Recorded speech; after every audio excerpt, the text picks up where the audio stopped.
Subscribe to our YouTube channel and press the bell icon to get the latest updates. Very good evening to you. It's a rainy day in New Delhi. Great to see you join us today in this very exciting session.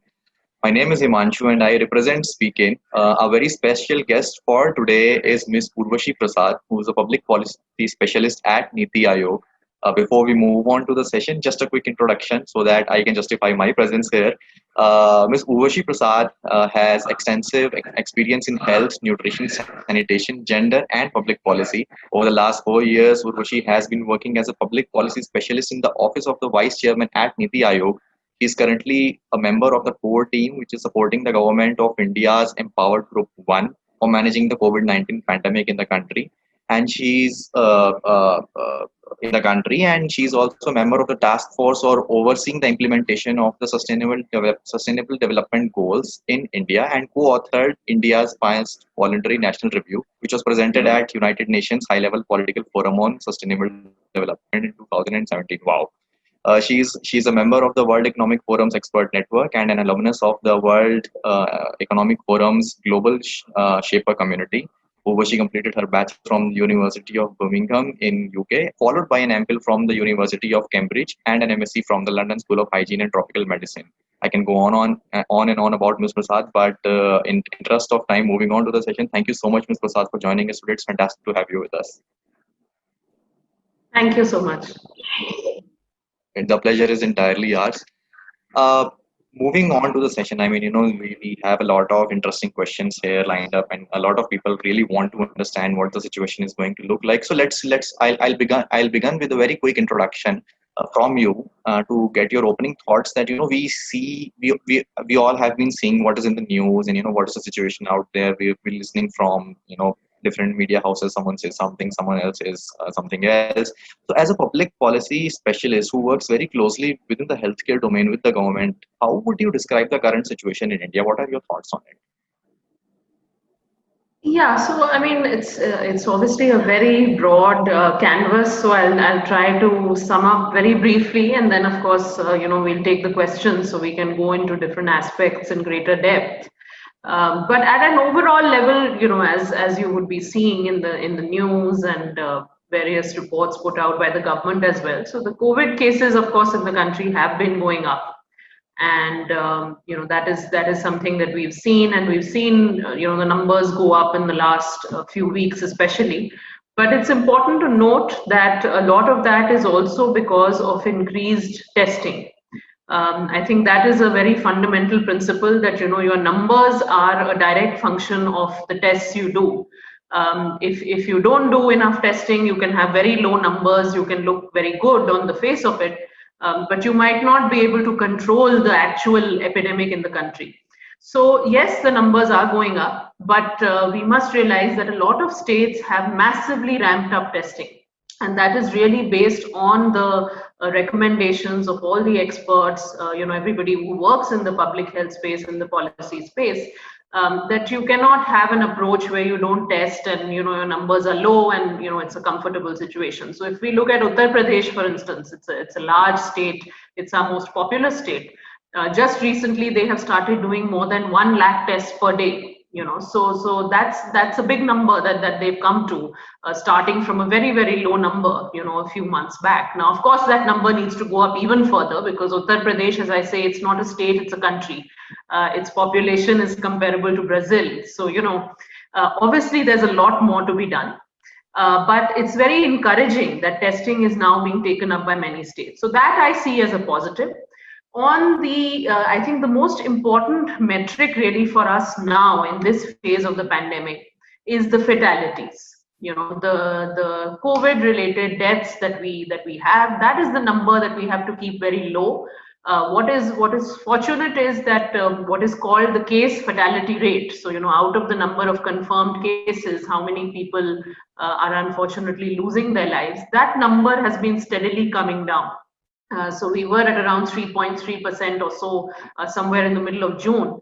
And now we are down to around 2.2%. So, we need to keep bringing this number down. Our ultimate goal is really that this number should be no more than 1%. We should really not have any more fatalities than that, and that should be our sort of the maximum that we sort of accept for ourselves as a standard. Of course, as many lives as we can save, that is still very much the goal. And I think that is something that the Prime Minister has made clear right from the beginning, that the goal is to save as many lives as possible. So I think that's really what is in a nutshell on the COVID front. On the economy front, just very quickly, as you know, we've been going through the unlocking phase. In fact, pretty much after the very first phase of lockdown, we progressively started opening certain parts of the economy, because of course India is a very informal economy. We have a very large, vulnerable, poor population. So I think it was very obvious to everybody that we cannot be in lockdown for a prolonged period of time.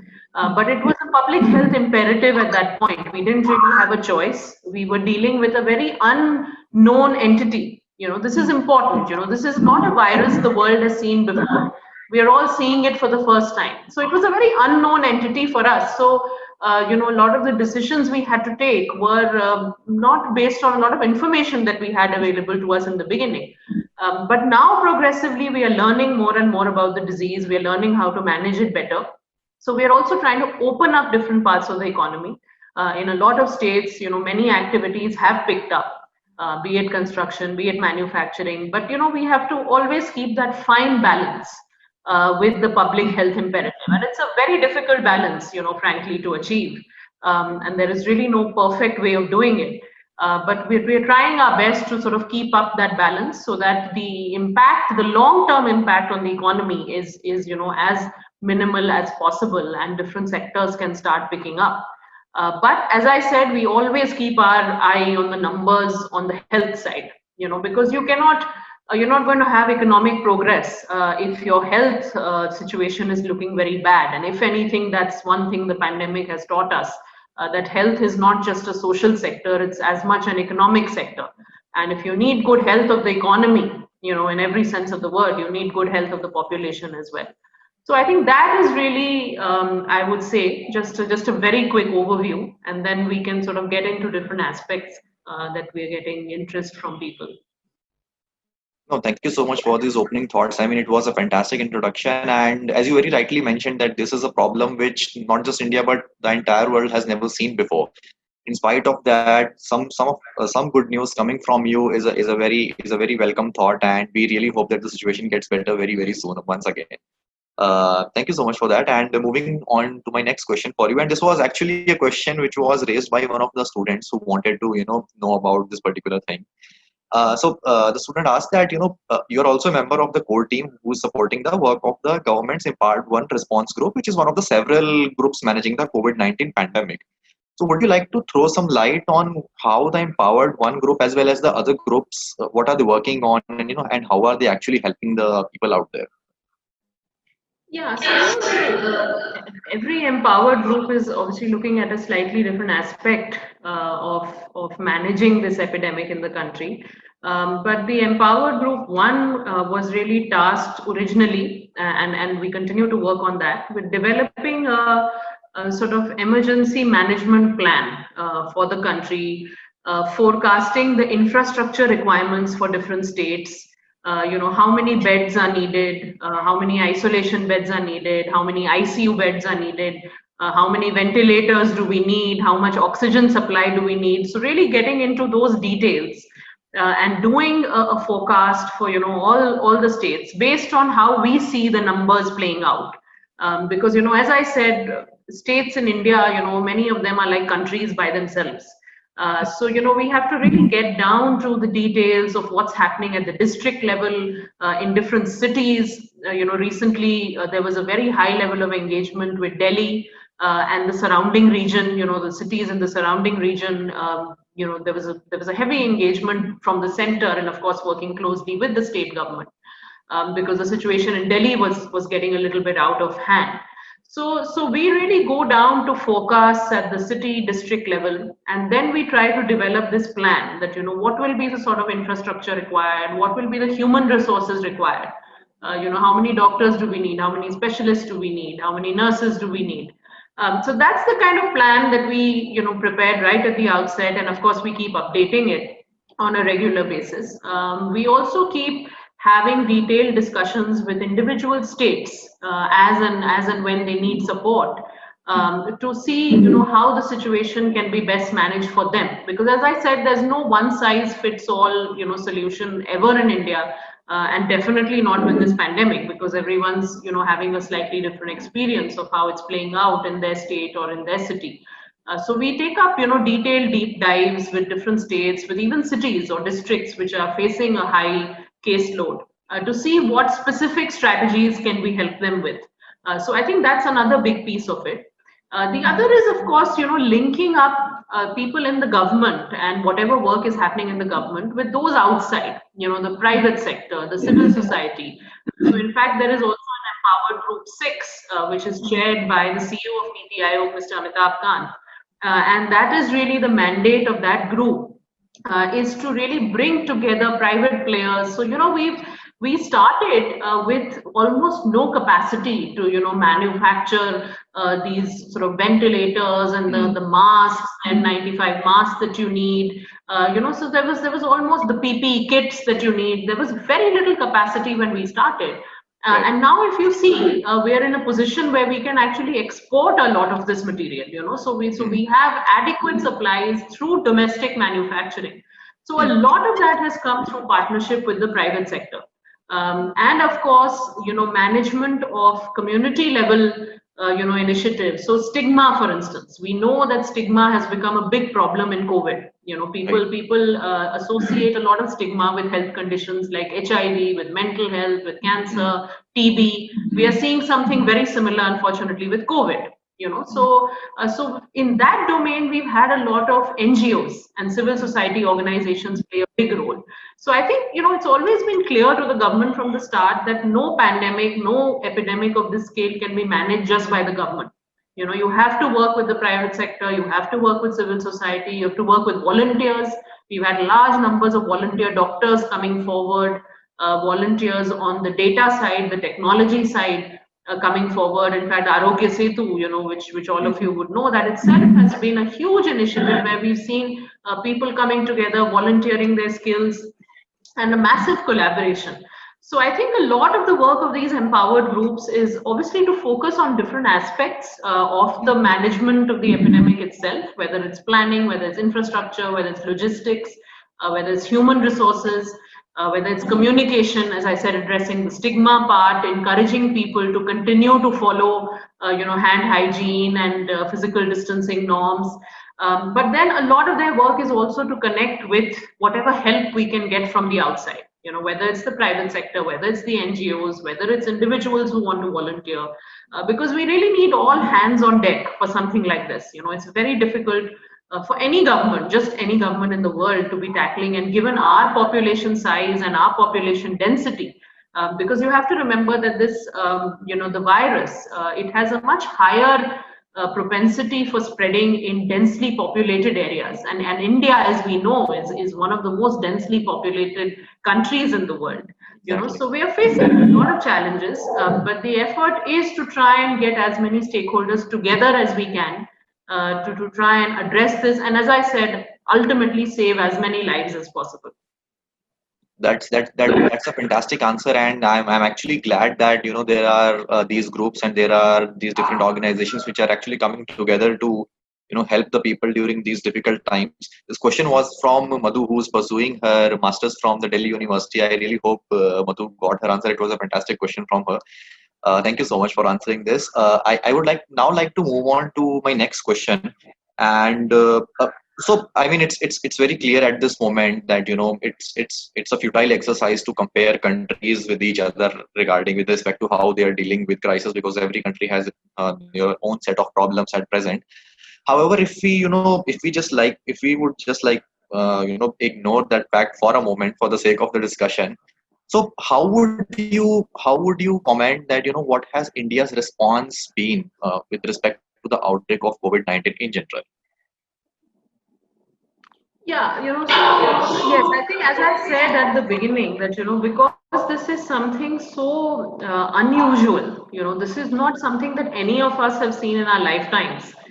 There can be a lot of sort of opinion that we can express in hindsight that, was the decision to lock down correct or not? And this is something that I get asked all the time. I've written about this as well, that, was the decision to lock down correct? Was the timing of the lockdown correct? Did we need a nationwide lockdown, or, would local sort of lockdowns have sufficed? And these are all great questions. I mean, I don't think there is anything wrong in asking these questions. But the issue is, if you see from the lens of, the policy makers, or even if you see from the lens of the sort of the highest political leadership in the country, you are faced with this unknown virus, this unknown entity. And you have the task of, saving lives, so what do you really do at that point? And if you will see that lockdown is actually a strategy that many countries in the world eventually did have to use. In fact, if we see even by just mid-April or so, we had large parts of the world under lockdown. Most of Europe was under lockdown. A lot of America started coming under lockdown. Of course, India was under a nationwide lockdown by then. But by the time these countries imposed a lockdown, they had already incurred a very heavy sort of burden of cases and deaths. So if I take the example of United Kingdom, for instance, United Kingdom already was having a very high death rate before they decided to lock down. So the choice for India was that, we could have waited another month. We could have let it not be such a, nationwide lockdown, but just in a few areas. We could have gone down that path, but the risk is that we might have lost many more additional lives. And I think that would have been a very big price to pay. And I don't think, any sort of sensible and political leadership which is responsible would want to say that I'm okay with lives being lost. Nobody would want to say something like that. So I think that's where that initial decision was driven. But then, as I said, that after that, we have always tried to progressively open up whatever we can. Because of course we realized that there were huge hardships. I mean, the hardships faced by our migrant workers, for instance, I think there's no denying that. And I don't think anybody would even try to deny that a lot of people faced a lot of hardships during this lockdown period. And that's unfortunately a price we paid in a country which is still very poor, which has a still large informal economy. So I think that we are very cognizant of. And I think that is not something that we can ignore at all. But as I said, it was a very difficult choice, and it was a very difficult trade-off to make. If you look at Sweden, Sweden chose not to have a lockdown. And if you compare Sweden to its neighboring countries, if you can compare Sweden to Norway, Finland, Denmark, Sweden has actually done much worse, not just on COVID, but also on the economy. And this is a very interesting point, because the reason why Sweden said that we don't want a nationwide lockdown is so that the economy can do better. But in the end, they have ended up not only losing more lives to COVID, but their economy is also suffering just as much. It's not like that they are doing much better than Finland or Denmark or anybody in their surrounding regions. So I think, in hindsight, of course, there's a lot of these discussions we can have. But at that point in time, given the situation, given that our health system was not prepared, to deal with something like this. You have to remember that India, we have a lot of variations across our country in terms of how the health system is prepared. We have a shortage of doctors. We have a shortage of other health personnel. As I said, we were not even manufacturing really PPE kits in India at any sort of scale. So in this situation, if we just let the country be open and say, okay, now deal with it, we might have had to pay with a very heavy burden. The kind of number of cases that we are seeing today, you have to remember that India saw its first case on 30th of January. And so now it's been, good 6 months after that we are seeing this kind of caseload. We could have seen the same caseload in March or in April, had we decided not to lock down. So I think, these are all questions where, because we don't have a counterfactual, it's very difficult to say for sure that was this right, was this wrong. We can only go by, whatever we have in terms of experiences of other countries, and in terms of whatever, our leadership thought was best for our system at that point in time. Maybe if we were a very advanced health system, maybe if every state in India was very well geared up, maybe the leadership would have said, well, we don't need a nationwide lockdown, but that is not our reality. So given our reality, perhaps we had no choice but to do that. But I think how we are faring in terms of comparisons with different countries, as I said, these comparisons are difficult. They are onerous because we are really not a country. I would say we are more like a continent. As I said, UP alone is a country. I mean, UP alone is a Brazil. So in that sense, of course, it's difficult to make these comparisons. But I think what is encouraging for us is that in terms of our, as I said, our case fatality rates, our death rates, they are still on the lower side compared to many countries. Of course, there are also countries which have done better than us. But as I said, dynamics are very different. Their population density might not be like ours. Their population size, of course, might not be like ours. So there's many different, elements at play. But I think the most important metric for us is the death rates, and the case fatality rates. And those are the ones that so far we have done a reasonably good job. But we need to keep working on that, and we need to keep pushing that number lower and lower, because, as I said, I keep coming back to where we started from, that, we have to save as many lives as possible. And that's the approach India has taken. India has not taken the approach that let things be, it's okay. What is it if a few lives are lost? That's not the approach we have taken. And I don't think that's the approach we should take also. So I think that's the number to keep an eye on. That number needs to stay in control. And I think then, that's why I said, Abhi, there's a lot of, India's number 2, India's number 3 in the world in terms of number of cases. And, so as I said, I'm not so worried about that. Because if that means that we are also testing more, then I'm actually very happy as a public health person, because that means that we are also being able to identify where the infection is. Because if you're not testing, you cannot identify where the infection is. You cannot control it. You cannot isolate it. So as a public health person, I'm happy to see that, testing numbers are going up. That's the most important thing for me. But yes, I would not want to see the number of fatalities going up. That, I think, will be the most important number that we have to keep a control on, and we have to keep bringing that down as much as possible. That's actually very well answered, and I really appreciate the fact that most people come up with these questions that such so and so happened, and government is not taking cognizance of this thing. Government is not acknowledging the migrant crisis. Government knows this thing, and certainly they do acknowledge that, and it's probably a price that we had to pay to save more lives. So that's very well answered. And in this answer, you also mentioned that something about the Indian healthcare system. So my actually next question is precisely about the same.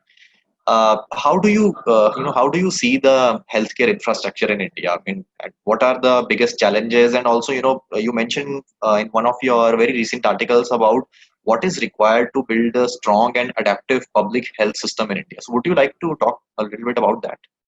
Sure. Yeah, so I think, there's huge disparities, as I said, in terms of our health system, there's a lot of disparities in terms of the infrastructure, in terms of the human resource availability. And so I think that is one of our biggest issues is, how do we, bring these disparities, sort of minimize these disparities. I think that is really been one of our biggest challenges. And of course, it's not unusual given the size and the scale of the country that, we're bound to have these sort of differences. But I think from the central government's point of view, obviously, you want to minimize these and you want to have, every state on sort of at least some common basic level of healthcare. So I think over the last few years, the central government was working closely with the state governments, has launched a number of initiatives. Ayushman Bharat, all of you would know about. And there have been various reforms that have been undertaken on medical education, on Ayush, because, we also cannot forget our traditional systems of medicine and what kind of role can they play.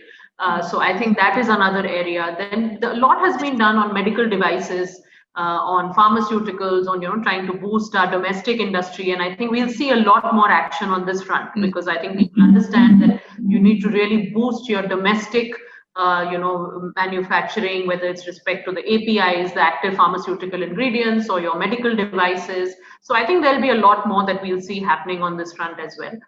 On human resources, as I said, we've had reforms on medical education, but there's also an attempt to expand the number of seats in undergraduate medical education and postgraduate medical education. So there's been, variety of reforms that have taken place and a variety of initiatives that have been launched. But I think the most important point to stress is public health. And I think, in our country, historically, we've unfortunately been more of a cure-focused health system.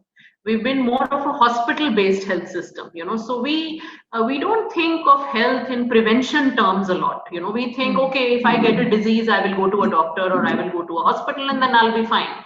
But we don't often think that, but I need to, keep my health good. I need to promote my well-being. So it's a mindset shift that we need to bring about. And I think that needs to, of course, come in the government, but it also needs to come from each one of us. Each one of us needs to not take our health for granted and think more about prevention rather than just cure. So I think the government investment in public health needs to go up significantly. I think there is a commitment, there is a stated commitment from the central government that at least 2.5% of the GDP should be spent on health, and I think a large percentage of this should go into public health, because public health is all about prevention. Public health is all about promoting health and well-being. It's not just about your hospitals and your insurance. And of course you need that. Of course you need hospitals. Of course you need insurance if you fall sick. But our objective, given that we are such a large population, we can't keep pushing everybody into a hospital. That's never going to be sustainable. I mean, look at the US. I always give the example of the US, which is a very private health insurance based system. And you can see, what is the condition in the US today. And it's a very expensive health system. US spends almost 17% of its GDP on health, and yet you can see that their outcomes are not very good. So, it's not just about spending more money, but it's also getting more bang for your buck. And you will definitely get more bang for your buck if you spend on public health rather than if you just spend on curative healthcare. So my hope is, after all of this, and I think the government is also committed. Remember, it's not just the central government, but the state governments also need to boost their spending on public health, because health is still very much a state subject primarily. So state governments have a big role to play in, how health policies take shape, how the funding in health takes shape. So I'm hoping that not just the central government, but also state governments will really boost their spending on public health, on primary health care. One of the pillars of Ayushman Bharat are the health and wellness centers. And the reason I always mention is because these are one of the lesser talked about, initiatives. Everybody talks about the Pradhan Mantri Jan Arogya Yojana, which is the health insurance. And as I said, it's very, very critical. But the health and wellness centers, that is a pillar that we really, really need to develop, because they are meant to provide primary health care. Again, they are meant to provide, early detection services. They are meant to provide health promotion services. Right. So I think, the whole focus and orientation of our health system needs to shift. And I think partly that had started to happen. I'm hoping that after this pandemic, it will get a further fillip. It's a very unfortunate reason, why something should get a fillip or should get accelerated. But I'm hoping that at least that will be one positive takeaway from this whole pandemic, that we will realize the importance of investing in public health, and we will do that in a significant way. So I think that is something I at least stress. I think if we do that, a lot of other things will start, taking care of themselves. Right, precisely. That's very rightly mentioned that we focus more on cure, whereas a very less focus is on the prevention of the disease itself. So maybe we need a mindset change with respect to that. So I do have a lot of questions, but I think I'll start taking up questions from our audience as well. So Mr. Vinod Goyal is asking that the National Health Policy recommends establishment of public health cadre in the country on early basis. COVID-19 also has seen the requirement of the same. So what actions and plans are in pipeline for the same? Yeah, that's a good question, and that's something that I would have also like to talk about. We have actually, even at Niti Aayog, we have been working on a model public health cadre. And we have taken inputs from different states, because some states already have had a public health cadre, or they've had some variant of a public health cadre. So we have tried to, work with these different states, get their inputs, and put together a sort of a model public health management cadre.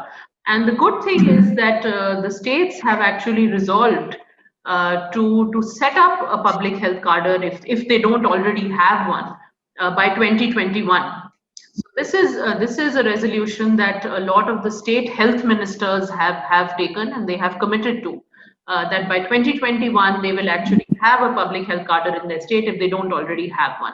So hopefully we should see some good progress on this front. And as I said, now that we've had this pandemic, and people will be even more appreciative, hopefully, of the need for public health, because for the longest time, because we have been a cure-focused health system, we've thought of health professionals only as doctors, only as specialists. We have missed out that a huge cadre of health professionals are actually not doctors.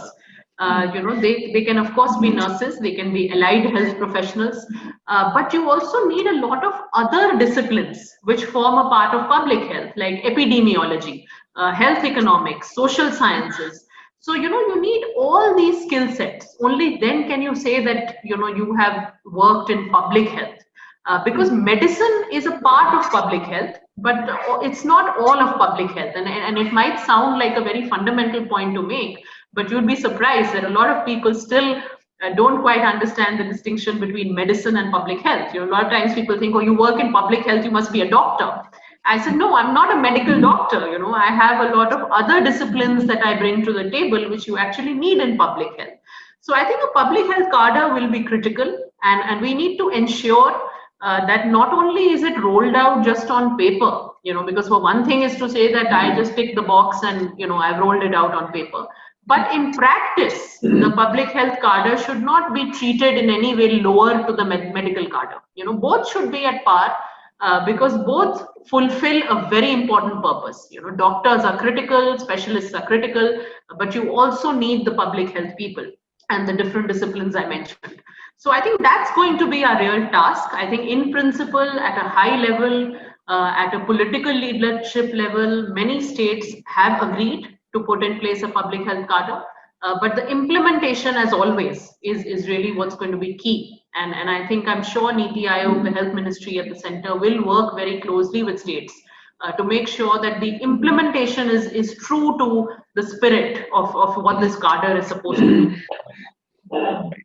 That's we all are actually eagerly looking forward to the upcoming plans, so that we can actually look forward to a better health coverage and better health policy in the future. My next question from one of the attendees, I unfortunately do not have his or her name, is what are your thoughts on the Delhi model? What have they done right, and can it be done nationwide? Actually, it's a very interesting question, because a few weeks back, Haryana model was in a lot of news regarding the efficiency of controlling and managing the outbreak. So, would you like to comment on the Delhi model as well, and if at all, what Haryana did during that time, which was very efficient? Yeah, I think all of these different models, and in fact, what I have also been doing is actually putting together a compendium of good practices, because there are a few models we hear of in the news. The Delhi model, or Kerala. We hear a lot about Kerala. We hear so there's some which you hear in the news. But actually, every state has had some very, very good practices, whether it's Assam, whether it's Uttar Pradesh, I just spoke about. Various states have put in place some very good practices. And ultimately, a model is sort of, brings together some of these different practices as a package. So I think what Delhi did recently is they ramped up testing in a big way, and as I said, testing is one of the most important pillars, of containing a pandemic like this, an epidemic like this, because only testing can tell you where the infection is and where you need to play a role. Delhi also ramped up its infrastructure capacity in a big way. So many more isolation beds were created, because as you know about COVID, that a large number of patients are actually asymptomatic. Or they have very mild symptoms, so they don't actually need hospital-based care. But they do need to be isolated from other people, because otherwise they can spread the infection to them. So you need Right. a large number of what are called isolation beds. And Delhi actually created a large number of isolation beds, including repurposing of hotels, and they took up banquet halls and hotels and they repurposed them, and they created dedicated COVID care centers. Some very very large facilities. So I think it's been a combination of that. There has also been the home care model that has emerged, and actually the home care model cuts across different states, where people have realized that for people who are at home, you need to equip them with pulse oximeters, because one of the things in COVID is that sometimes your oxygen levels can drop dangerously low. And you might not realize, till you start feeling uncomfortable, and by then it might be quite late. So one of the elements of the home care model is to equip people with pulse oximeters so that they can regularly keep a check on their oxygen levels. And if it drops, anywhere between 95, they can straight away contact a health professional, they can go to a hospital. So I think that's one key element. Being in touch with people who are at home, because just because you are in home isolation does not mean that the health system doesn't need to keep a track of you. They need to, because your symptoms might worsen. You might need hospital-based care at some point. So a lot of people have been using tele helplines and other modes to keep in touch with people who are at home and under home isolation. So I think there are different elements of the model which worked, but ultimately it's testing. It's isolating the symptomatic people. It's ramping up your infrastructure, isolation beds as well as ICU beds. You really need ICU beds also for people who have moderate to severe symptoms, and home isolation, pulse oximeters. I think these are some of the key elements that make a model. And when they come together, then it's like a package deal that becomes very effective. So I think certainly Delhi has done a very good job in the last few weeks. But I think a lot of other states have also been doing very good work. I think Assam is one example that comes to mind. As I said, Andhra is doing very well on testing. Andhra also is a state where you will see the numbers have really been going up. They're also doing a lot of tests. So that's a positive. So I think from every state, we can take some positives, some good practices, and we are actually trying to put that together as a compendium. So that it can be available to everybody, and people can implement different practices that suit their context. Mhm. No, that's actually very well answered.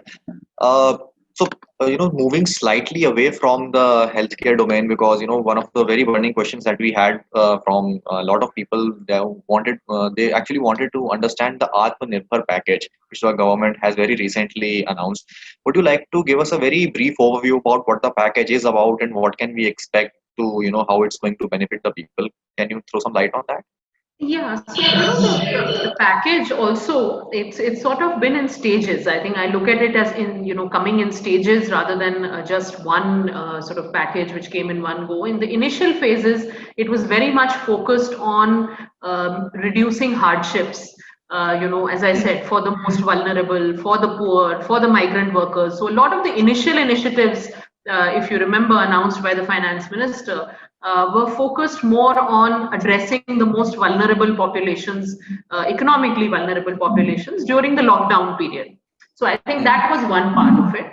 But progressively, what we have seen coming after that is much more related to the broader economy and to boosting different sectors. And I think that is the direction that we are going to see going forward, that the government is going to come up with more specific measures for boosting different sectors of the economy, because as we know that the economy has not been uniformly impacted. There are certain sectors which have been much more impacted than others, like agriculture, for instance, has perhaps not been as impacted. If you would know that we also started the agriculture activities quite early, even after the sort of nationwide lockdown. Quite soon after that, we said, okay, agriculture activities can resume, because agriculture is one field which is sort of organically there is some physical distancing there. But we could not really say that straight away you can resume construction or factories, because it's very difficult to have physical distancing there, and it's still a challenge.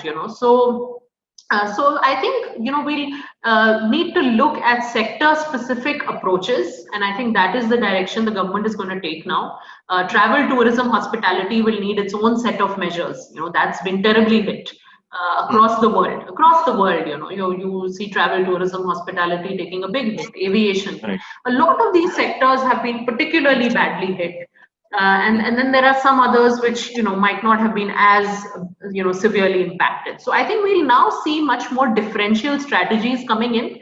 A lot of the measures initially were sort of large scale measures, trying to cover the most vulnerable, the informal labor, the migrant workers. So a lot of that, and that I think needs to be continued because their vulnerability continues. Their vulnerability has not gone away. Right. But I think now we will see a more differentiated strategy in terms of different sectors. The one thing I would say on the economy also is that it's not all challenges. There are also some opportunities. Like I would mention the whole digital, the whole digital adoption. We have seen very large scale adoption of digital technologies in the lockdown period and post the lockdown period. In healthcare, I can speak about telemedicine. Telemedicine adoption has gone up several times, and I think we need to also capitalize on these opportunities. So one thing is to obviously address the challenges, but the other is that wherever an opportunity has been created, how do we sustain that? Because telemedicine can play a role not just during the COVID times, but even after COVID. Because a lot of our population is in rural, remote areas where they don't have access to good quality healthcare. So in those areas, telemedicine can play a huge role. So the government is actually working on rolling out a national digital health mission as well, and initiatives like telemedicine, etc., can sort of build on top of that. But I think it's equally important to leverage these opportunities, and of course, in different sectors we have different opportunities that would have been created, but we should also really focus on those. And I think Atmanirbhar, of course, as a high-level concept, is about making in India. And I think now you can see that with a lot of the health equipment that I spoke about, we've got a lot of domestic manufacturing happening. There are a lot of good vaccine candidates which are in the pipeline, which are from Indian companies. So I think Atmanirbhar, of course, is a vision. It's a vision that we should be self-reliant as much as possible. I think it's sort of a bigger vision that the Prime Minister has given us.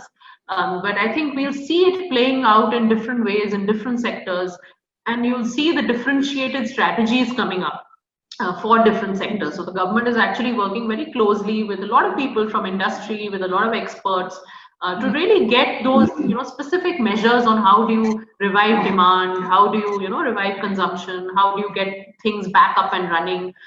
So we are going to even be soon you will have a set of guidelines also in the public domain, hopefully, on how do you maintain physical distancing, hygiene while reopening factories, while reopening construction sites. So we have been working with MSME and Labor Ministry to also put together that, because that's going to be very crucial as well. As I said, we are continually trying to balance the health and the economy, where we have to ensure that we don't leave either of them behind as much as we can.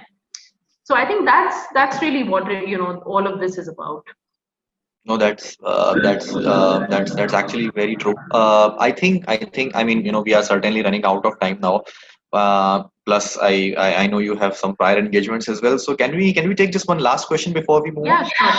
Okay, so I think this is a very relevant question because right now you'll see the media talking about the development of vaccines regarding the COVID-19.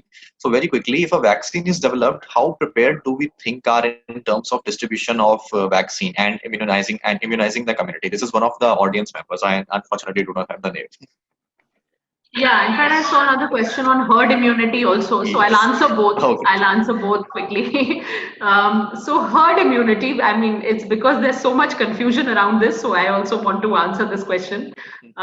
It's a very tricky concept to use in this kind of a context. Herd immunity we usually talk about when you have a vaccination, for instance. And you say that, okay, if I immunize 60% of the population or 70% of the population, then the 60-70% will actually protect the 30% or 40% who are not immunized.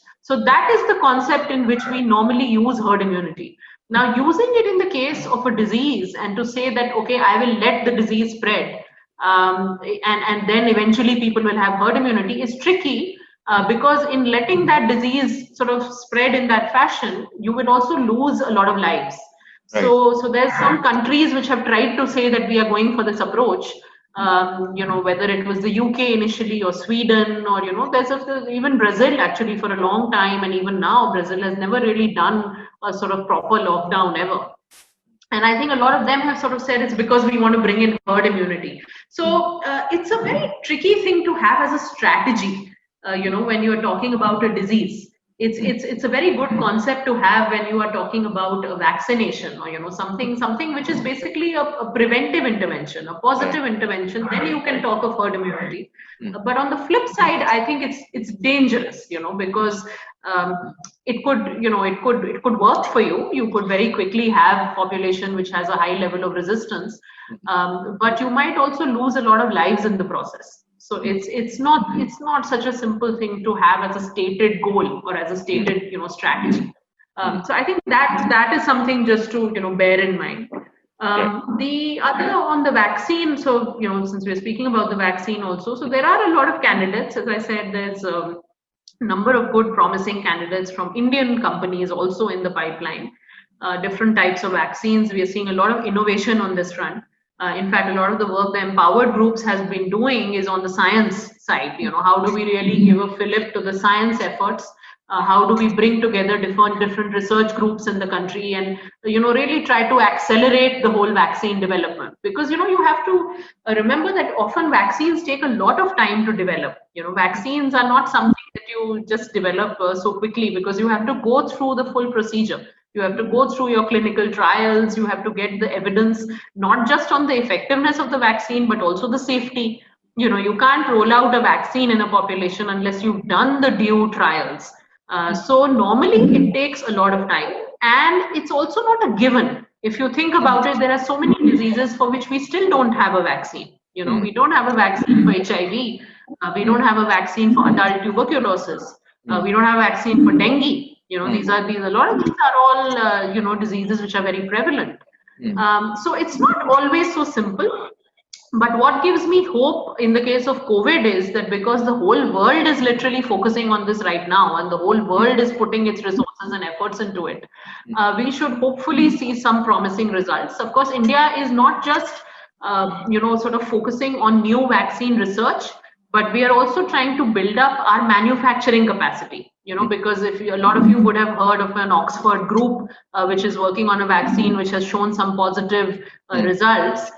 So should a vaccine become available in another part of the world, we want to be ready in India to very quickly manufacture it. So we are also boosting up our vaccine manufacturing capabilities. Of course, we are focusing on the research side, but we also want that, should a vaccine become available, we should be very quickly able to produce and manufacture the doses at the kind of scale we need, because again, the scale we will need is enormous. So we need to build up that capacity here. And in fact, India, this is also another great opportunity for India, because I think no matter where in the world the vaccine is developed, I think India will play a big role in its manufacturing. So I think it's a huge opportunity as well for India. So I think I'm hopeful that maybe by the end of this year or early next year we at least see some good results on a potential candidate and a potential vaccine. But by the time it actually rolls out and it reaches all of us, it's going to take some time. It's very hard to pinpoint a specific timeline because this is science. Science is going to take its own time. And we cannot fast track something without the right evidence, because then it can be more dangerous, and that's the last thing we want to do. So I think it's difficult to give a fixed timeline, but I'm certainly hopeful that by next year we'll at least have some promising candidate, hopefully, which we can then start rolling out. But I think till then, our health is really in our own hands. I think that's what I would like to say. And we have to continue to be very conscious about our hand hygiene, our face covers, our physical distancing. We should not be lax at all. We should not feel that, oh, it's okay, or we should not get tired and think, oh, I'm too tired of wearing this mask. because the virus is not tired of us. The pandemic is unfortunately not tired of us. So we can't adopt that approach either. We need to be very, very conscious. And I would just, say that even the younger people out there, please don't take it casually. We've unfortunately had, even younger people losing lives. So, India, as you know, it's a much younger country. It's not a country where we have a large number of elderly people as a percentage of the population compared to, say, the European countries or, so in India, we have a lot of young people, but we shouldn't take it for granted. We shouldn't feel that, we'll be fine. We also need to follow all the precautions. So I think that's critical till we get this vaccine. There's a lot we can do to save our health, to protect the health of those around us. So I think we should really focus on doing that. Thank you so much. And on that very, very critically important note and very critically important advice, I think it's time that we can bring the session to an end. Thank you so much for your wonderful thoughts, Ms. Prasad. It was fantastic having this interaction with you. And to all our audiences, thank you so much for joining us. And I really hope you found the session as informative as I found it for myself. If you missed any part of this session, this video would be very shortly available on YouTube, where you can catch up with anything you might have missed. And to everyone out there, stay safe and maintain social distancing. And we'll get through this very soon. Thank you so much. Thank you so much, Ms. Prasad. Thank you.